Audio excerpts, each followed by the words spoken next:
Bem, eu vou começar falando um pouco agora sobre o conto contemporâneo. O conto contemporâneo ele apresenta uma narrativa mais curta e sua história ela é formada em torno de algum conflito.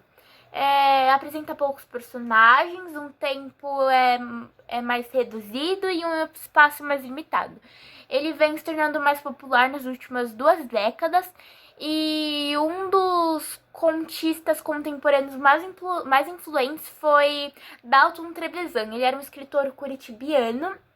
Ele era um escritor muito na dele, né? Tanto que até falavam, né? Tem relatos que falam que ele tentava evitar o máximo possível tirar foto, porque ele era muito. Ele era muito. Como que eu posso falar? Ele era muito reservado, sabe? Muito quietinho. Ele não gostava de ficar aparecendo, não. Sua primeira obra foi escrita em 1945, que foi chamada de Sonata de Luar, e no ano seguinte ele já lançou 7 anos de Pastor. Ele tentava, né, na maioria de seus contos, mostrar uma visão mais particular da cidade de Curitiba, que era a cidade onde ele morava. Então ele mostrava os conflitos morais, os conflitos existenciais e também os conflitos sociais, né, daquela cidade, daquela época. Ele escreveu mais de 40 obras, tanto que algumas de suas obras até foram para o exterior. E ele sempre, né, procurava usar uma linguagem mais coloquial. Ele já ganhou diversos prêmios, mas um que foi muito importante foi um prêmio que ele ganhou em 2012, que foi o Prêmio de Camões. Podemos destacar também Domingos Pellegrini, que ele nunca não era de esconder suas opiniões, né? Ele sempre falava em jornais, em revistas e já se envolveu em diversas polêmicas, tudo. Ele já falou que várias vezes que as histórias de outros escritores eram histórias ruins. Começou a conquistar realmente o público, né, com seus contos, com seus romances. E os contos deles, né, os contos que se destacaram dele foi o Tempo de Guerra e o Homem Vermelho. Temos também Moacir Scliar, que nasceu em Porto Alegre em uma família judaica que teve que fugir da perseguição nazista.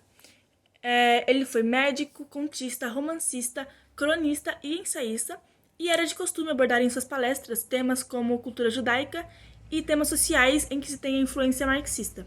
Sua marca era uma ironia sutil, leve e maliciosa, e suas principais obras de conto foram Os Melhores Contos de Moacir Scliar, 10 Contos Escolhidos e Pai e Filho, Filho e Pai.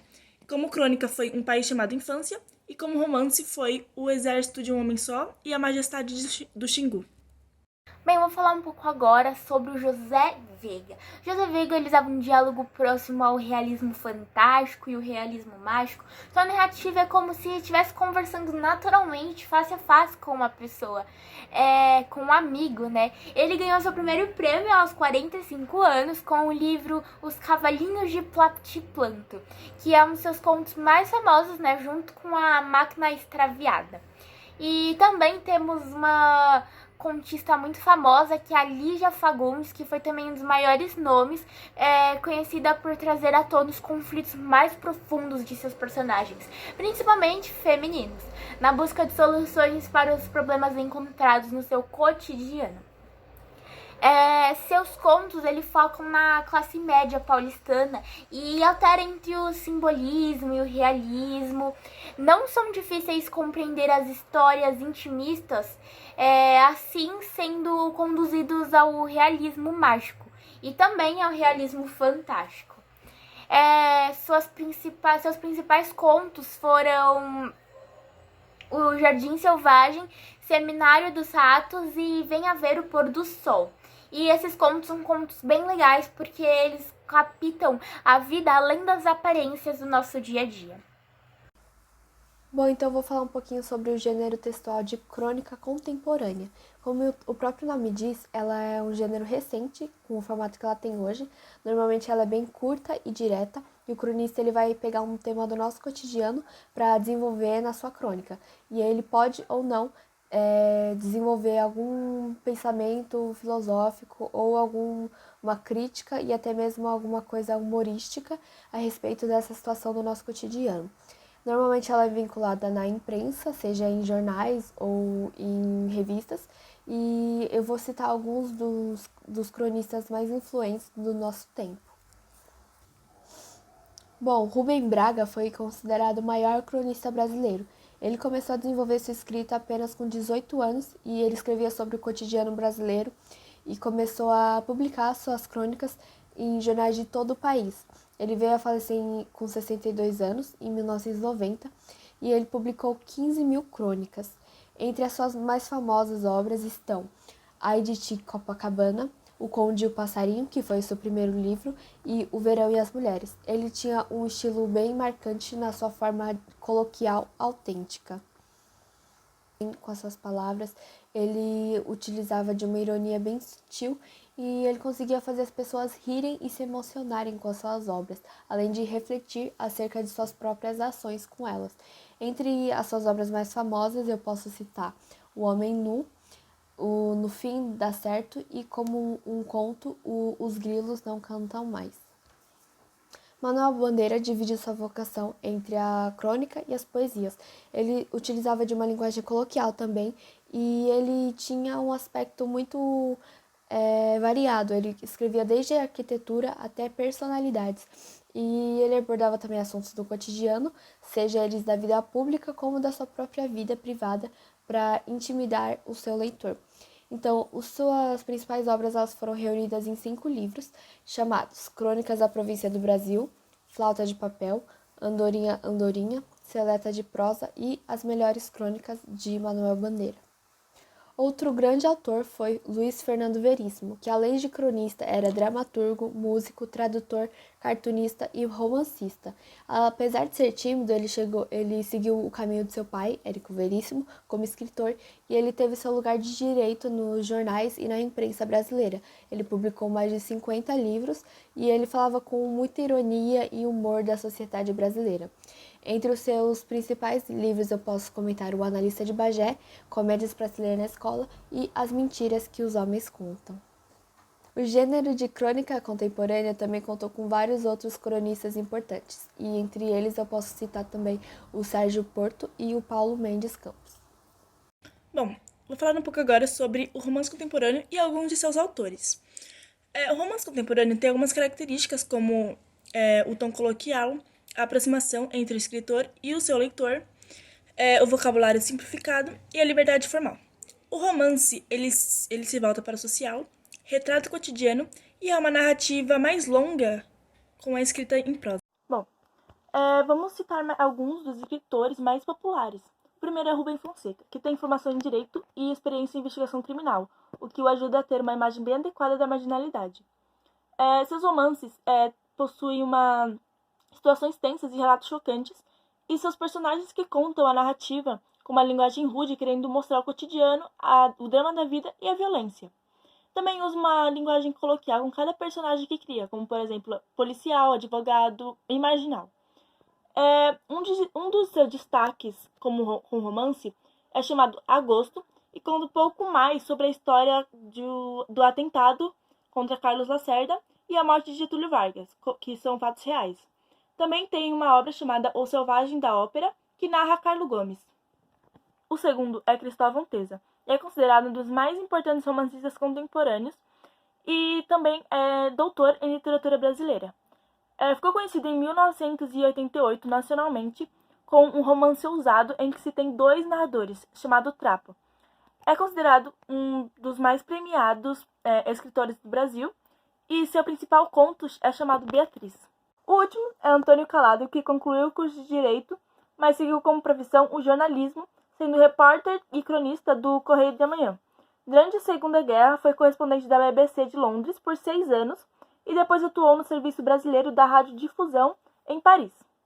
Quando retornou ao Brasil, trabalhou como colaborador em O Globo e, como escritor, foi dramaturgo de grande sucesso e depois passou a produzir romances marcados pelo forte engajamento político.